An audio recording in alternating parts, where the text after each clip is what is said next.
Hi, I'm Ross Beretta. I'm doing my client review for my design movement project. I've got my model chair in front of Connor Strudwick, who'll be reviewing it.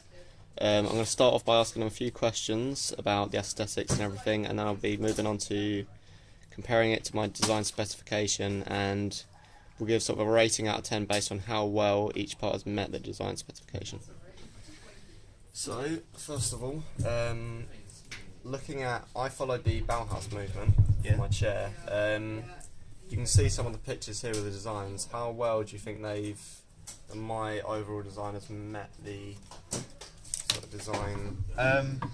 Looking at these pictures here, you could tell that they're all tubular structure, and it's very minimalistic. The amount of there's no panels, there's no sides, it's all tubular, giving it a minimalistic feel and look to it. Obviously, you have definitely replicated that in this chair you have made here. Again, tubular design, making it minimalistic, which I like a lot. Yeah, I mean, one of the things it says here, Bauhaus furniture was designed to be mass-produced using industrial methods and have a pure design and remove all art from the final product. So basically, they were made so they're still aesthetically pleasing, but can be mass-produced. They're not sort of one-off art pieces. Yeah. Do you think that's met quite well? Yeah, I think that has met pretty well. I mean, you've used like two materials at most, metal and leather, to create your chair, which means that production-wise and environmentally, it would be quite easy and efficient to produce and to recycle, which I think is the same as all these other chairs. It's very good. Okay, so moving on to the design specification, we're going to start off looking at aesthetics. I've written here that the majority of its aesthetic features will be based on Bauhaus, and I've also said that it will have metal tubing which would be stainless steel and reflective, and I also said it will have a smooth finish and not have any scratches or bumps on the surface. Okay, yeah, so for the aesthetics, you have definitely, I feel like you have followed the Bauhaus movement, as I said before, comparing the existing products that you've put on the mood board and comparing it to your chair. So I think it follows the Bauhaus movement really well. Minimalistic frame, of course, gives it a very neat and tidy look and feel to it, and the leather body is quite a nice finish to it. I really like the pattern that is on this leather piece of leather you've used. Smooth finish with no bumps, scratches or sharp surfaces. The surface is smooth and it is slightly shiny. It's not shiny like stainless steel polish. So one of the limitations was I used Hammerite as part of my design, so do you think that's benefited the aesthetics or maybe slightly hindered it? Model wise, you can still see and still pretty much see how it's meant to be. Yeah. If you're going for like a stainless steel polished finish, it doesn't represent that very accurately. Yeah. But you can still see how it's meant to be nonetheless. Okay. How would you rate the aesthetics and cost out of 10? I rate the aesthetics out of 10. I would rate it probably an 8. The only thing I would also say is these soldering joints that you've done here, they're also quite bumpy. Yeah, so they, as sort of an improvement, they could be sanded down. Yeah, as an improvement you could try and file them down and make the surface smooth, but they don't stick out at the same time. Like over here, this joint's done really well. And I think probably like this joint here. Some filing down here. Okay, so with the cost, I estimated it to cost from £4 to £15, and I said that the full scale model would have cost around £22 to produce. actually with this model, I only used one piece of sort of scrap metal and a couple bits of leather. So the actual production value was very low. How would you say that matches sort of my specification there? Yeah, I would say that your specification with the cost wise is quite accurate. Yeah.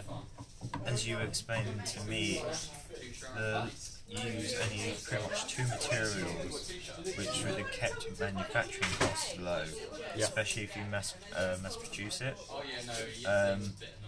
I would say the cost it would for mass producing it on a life scale version Yeah. depends on the quality of your material. So I would say it may be a little bit more than £22, maybe between 25 and 30 Yeah, for a full scale. for full scale, but it is for the cost that you did for the scale model is very accurate, and I think you did very well in that. Okay. So I'll give that an 8 out of 10. Okay, brilliant. So the client I've written is just the average consumer, any sort of homeowner who would own a house, and it's sort of aimed towards people who like the Bauhaus movement, and I've said here as part of the Bauhaus movement, their goal was to design furniture that could be mass produced and have a pure design as well. Yeah, one of the great advantages about the Bauhaus movement is that it's modern. Even though it was started in the 20th century, Yeah. it's still modern to this day. Yeah. So I would say this chair could be for anyone who likes the modern aesthetic look to their living rooms, their kitchens. This could be a dining room Yeah. chair, it could be like a living room chair, There's many rooms you could place this in. The design does look pure and it looks very aesthetically pleasing for the target market.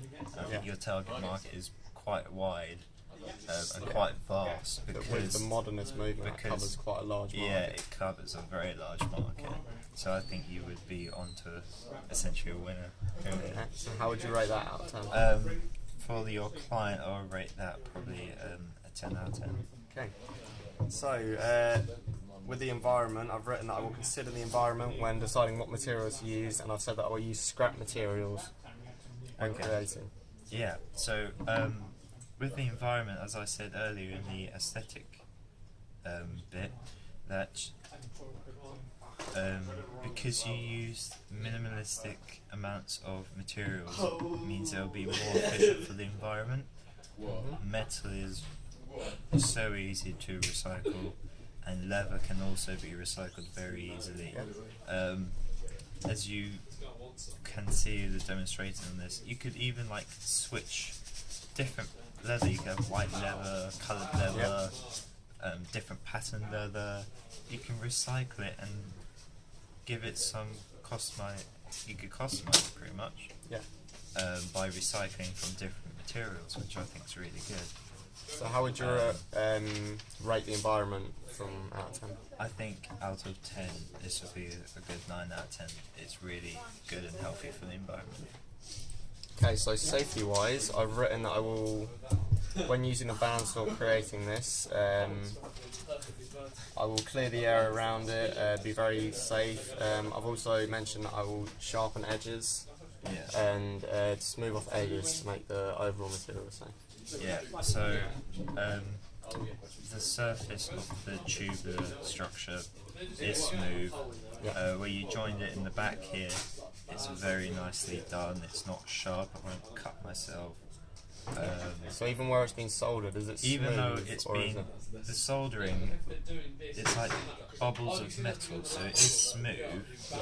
At the same time, it would be nice if you round it down, because if this was life scale, and say you tripped and hit yourself on a bubble, that will still hurt, but it won't penetrate your skin or cut you.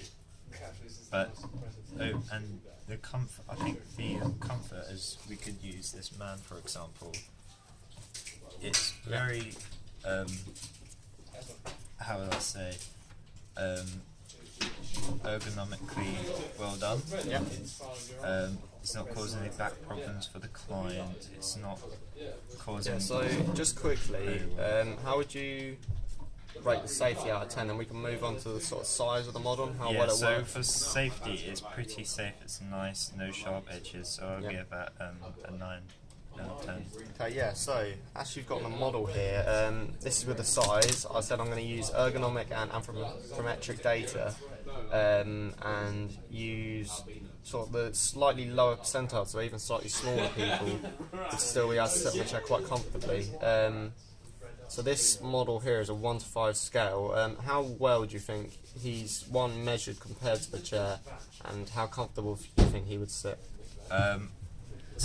Looking at this model, you can see that the legs are in proportion to the chair legs. Yeah. It's the back, like the top bit ends where the shoulders are. Yeah. You have not many armrests for the arms to Yeah. rest on, but that part of the design is not to have any armrests.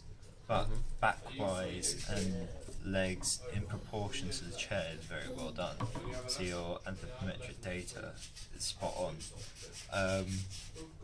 Okay, so I would say Yeah. that. Oh no, yeah. Also, I would like to point out that what you've done here, where you connect it from this tube here, and then this top bit's connected to the back. Yeah. I think that's quite nice. It lets the client lean back a bit, Yeah. make them feel more relaxed, while at the same And, time keeping their back straight. With my original design, it was quite a dramatic slope, and even the seat here was quite a dramatic slope. I did alter that so obviously the client wouldn't be sliding off the chair. Yeah. So with that as well, like it's very nice. It's not a particular sharp right angle. It's slightly back, so it makes the client feel more comfortable. Okay. And So, the leather gives it much more cushion and comfort. so how would you rate the size out of 10?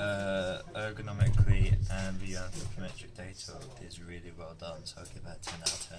Okay, so the function, we did mention part of the function. I've said that obviously there's a slope to it to add extra comfort.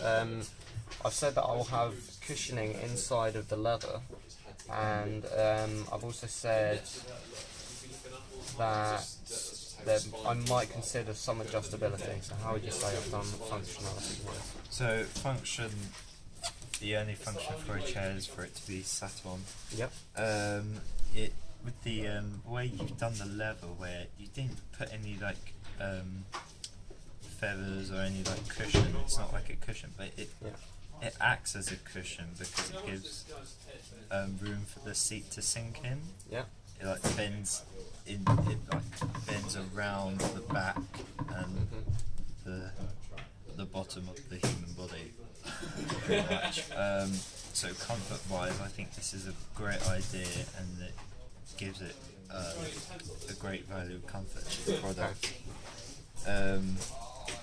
I would say function-wise, I think the client would like to have armrests, even though that would add manufacturing costs and overall cost of the product. It would be a nice improvement if you can make a version which has armrests, just to see what it'll be like. Possibly a possible adaptation would be add armrest to improve the functionality, and possibly improve the aesthetics as well, maybe. I don't know if I don't think it will change the aesthetics. It will stay with the movement. Yeah. But it would be nice because some people would like to have office chairs or desk chairs which have armrests, just to relax their arms for a bit. So it could possibly be better for more clients and sort of reach a larger amount of people if it had the armrest available. Yeah, if it had the armrest, it could reach to a larger target market. Okay, so considering the sort of comfort, the fact that there's no adjustability, and sort of the things that I've considered in my specification, how would you rate the functionality? I'll give the functionality, probably a good 8 out of 10. Okay. So finally, as part of my specification, I've written about the materials and manufacturing techniques. I've said there'll be one-off production model, and it will so it won't be mass-produced in any way. I said it'll be manufactured by using heating methods to bend and shape metal tubing, and I've also said it'll be mostly made out of metal tubing and black leather, and the leather will be stitched around the metal. Yeah, so I can clearly see that the tubular structure you've done is very well done. The main structure around here on the outside is out of one piece of tubing, which is quite nice. It gives the chair strength.